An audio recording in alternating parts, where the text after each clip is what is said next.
بسم اللہ الرحمن الرحیم۔ السلام علیکم۔ صدقہ دینے والا کبھی اکیلا نہیں رہتا۔ زمانہ کچھ زیادہ پرانا نہیں تھا۔ پاکستان کے شمالی علاقے میں پہاڑوں کے دامن میں ایک چھوٹا گاؤں تھا، نور گاؤں۔ یہ گاؤں چھوٹا ضرور تھا مگر یہاں کے لوگ بڑے سادہ، محنتی اور دلی ایمان رکھنے والے تھے۔ اسی گاؤں میں رہتا تھا ایک غریب مگر نہایت نیک دل انسان، کبیر۔ کبیر کا گھر مٹی کا بنا تھا۔ چھت ہر بارش میں ٹپکتی تھی مگر اس کے دل میں ایک ایسی دولت تھی جس کی کوئی قیمت نہ تھی۔ اللہ پر یقین، صبر، شکر اور ایک عاجزی بھری زندگی۔ کبیر کی بیوی مریم تھی، نہایت باحیا، بردبار اور صبر کرنے والی عورت۔ گھر میں ایک ہی بیٹا تھا، ایان، جو بھی 2 سال کا ہوا تھا۔ گھر میں ایک اور ہستی تھی جو کبیر کے لیے سب سے قیمتی تھی، اس کا بوڑھا باپ نعیم خان۔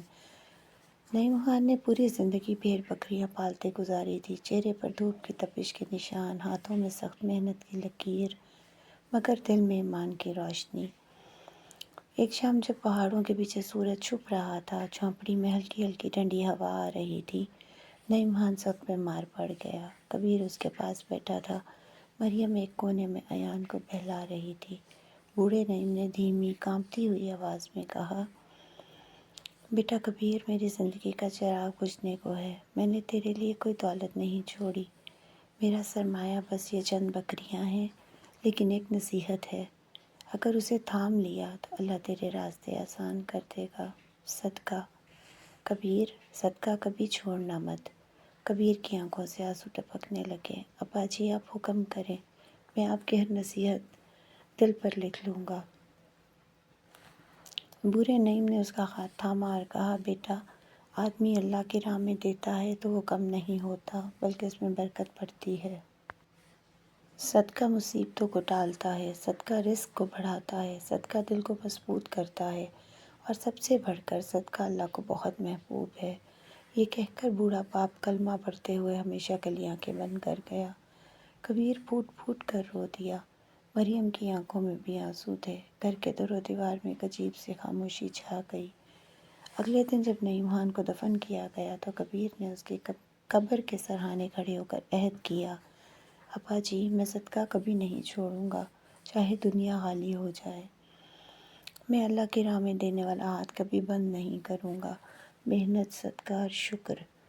کبیر صبح سورج نکلنے سے پہلے بکریوں کو پہاڑی چراگاہوں میں لے جاتا، خود درختوں کی سوکھی شاخیں کاٹ کر لکڑیاں بناتا۔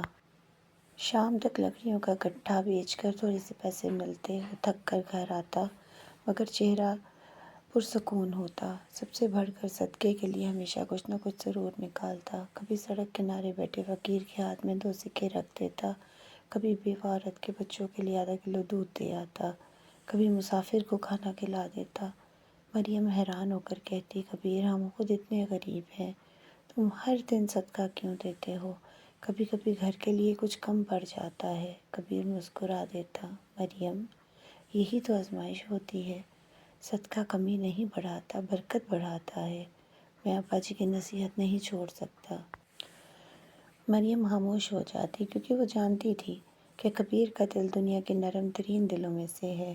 ایک دن پہاڑی پر ایک نقاب پوش چور کبیر کے ریوڑ پر نظر رکھتا رہا۔ جب کبیر لکڑیاں بیچنے بازار گیا تو اس چور نے موقع پا کر ایک بکری چرا لی۔ مریم نے شام کو بکریاں گنی تو ایک کم تھی۔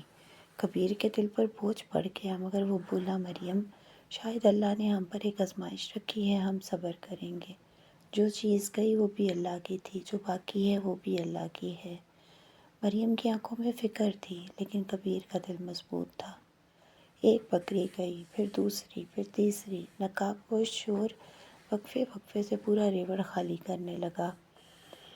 کبیر کا دل اندر سے ٹوٹنے لگا۔ پہلے وہ دودھ غریبوں میں بھی دیتا تھا مگر اب اپنے ہی بچے کے لیے کافی دودھ نہیں نکلتا تھا۔ ایک روز مریم نے کہا، کبیر، آج ایان نے دودھ مانگا، میں نے برتن میں ایک قطرہ بھی نہ پایا۔ یہ جملہ کبیر کو تیر کی طرح لگا۔ رات کو اس نے سجدے میں رو کر کہا، یا اللہ، میں نے صدقہ نہیں چھوڑا، میرا رزق کیوں تنگ ہو گیا؟ یا رب، مجھ پر رحم فرما۔ صدقہ صرف مال دینا نہیں ہوتا، صدقہ دل کا امتحان ہے۔ جس نے دل سے دیا، اللہ اس کے رزق پر ایسے دروازے کھول دیتا ہے جس کا انسان نے کبھی سوچا بھی نہیں ہوتا۔ صدقہ مصیبت کے تیروں کو توڑ دیتا ہے، بیماریوں کو ہٹا دیتا ہے، گھروں میں نور بھر دیتا ہے اور غریب کے چولہے میں آگ بن کر اترتا ہے۔ اللہ فرماتا ہے جو تم اللہ کی راہ میں دو گے میں اسے تمہیں کئی گنا بڑھا کر واپس کروں گا۔ کبیر یہ سب جانتا تھا، اس لیے وہ ٹوٹ کر بھی صدقہ کبھی نہیں چھوڑ رہا تھا۔ ایک دن کبیر نے کہا، مریم اب بکریوں کو پہاڑ پر نہیں لے جاؤں گا، میں لکڑیاں بھی لاؤں گا اور بکریوں کے لیے گھاس بھی خود کاٹ کر لاؤں گا۔ وہ گھر میں رہیں گی تاکہ محفوظ رہیں۔ یہ فیصلہ کبیر کی محنت کو دگنا کر گیا۔ اب صبح لکڑی کاٹنے جاتا، دوپہر میں انہیں بیچ کر واپس آتا، پھر گھاس کاٹنے جاتا، دوبارہ پہاڑ جاتا، شام کو تھکا ہارا گھر لوٹتا۔ ہاتھوں میں چھالے پڑ گئے، پیٹھ درد سے چور ہو گئی، چہرہ کمزور ہو گیا، لیکن صدقہ اب بھی جاری۔ کبیر تھوڑے سے پیسوں میں سے پہلے اللہ کا حق نکالتا، پھر گھر کا حرج چلتا۔ صدقہ دینے والے شخص کے دل میں عجیب سا سکون ہوتا ہے، ایک نور سا اترتا ہے۔ زندگی مشکل ہو جائے تب بھی اندر کہیں امید جلتی رہتی ہے۔ کیونکہ صدقہ انسان کو اللہ کے قریب کر دیتا ہے، اور جو اللہ کے قریب ہو جائے اسے کبھی تنہا نہیں چھوڑا جاتا۔ صدقہ دینے والا دراصل اپنے لیے خیر کا دروازہ کھولتا ہے۔ دن گزرتے گئے، کبیر کا چولہا جلتا تو کبھی بجھ جاتا، مریم کے کپڑے پیوندوں سے بھر گئے، ایان کے پاس پہنانے کے لیے صرف 2 جوڑے رہ گئے، لیکن کبیر کی زبان سے شکوہ نہ نکلا۔ اس کی بیوی اسے سجدے میں گریا کرتے دیکھتی تو کہتی، کبیر اللہ تمہیں ضرور نوازے گا۔ کبیر کہتا، آزمائش لمبی ہو سکتی ہے لیکن اللہ کی مدد دیر سے آئے گی، وقت پر آئے گی۔ ایک دن کبیر حسب معمول لکڑیاں کاٹ رہا تھا، سورج سر پر تھا، پسینہ بہہ رہا تھا۔ اچانک اس نے ایک عجیب سی چیز دیکھی، ایک پرانا سا بڑا درخت جس کے نیچے زمین تھوڑی سی ابری ہوئی تھی، گویا کچھ دبایا ہو۔ اس کے دل میں تجسس پیدا ہوا، وہ بیٹھا، ہاتھوں سے مٹی ہٹانے لگا۔ پھر ایک پرانی سی کیلوں لگی لکڑی نمودار ہوئی، کبیر نے زور لگایا، مٹی ہٹی، سامنے ایک بڑا لوہے کا زنگ آلود صندوق۔ کبیر کے دل کی دھڑکن تیز ہو گئی، اس نے صندوق کھولا تو جیسے اس کی سانس رک گئی۔ صندوق سونے کے سکے، زیورات، پرانے زمانے کے نوادر، قیمتی پتھروں سے بھرا تھا۔